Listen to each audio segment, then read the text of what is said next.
जन्मत आणि doctors global अकॅडमीतर्फे Beed येथील परळी येथून धक्कादायक घटना. 23 वर्षाच्या जिम ट्रेनरने स्वतःचं आयुष्य संपवलं. इथपर्यंत घटना आमच्या समोर आलेली आहे.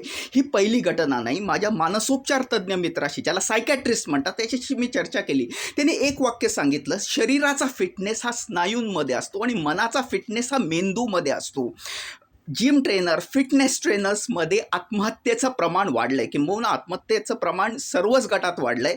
पण जे फिटनेसच्या नावाने लोकांना सांगतात की फिटनेस ठेवा, पण तो फिटनेस शरीराचा असतो, मनाचा फिटनेस संपूर्ण वेगळा असतो. एनिवे 90% ही आत्महत्या असं गृहीत धरू, पण आम्ही अनेक गोष्टींवर लक्ष ठेवून आहोत.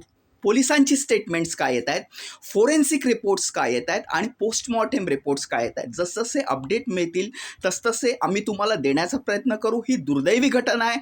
जन्मत आणि डॉक्टर्स ग्लोबल अकॅडमीतर्फे आम्ही श्रद्धांजली व्यक्त करतो.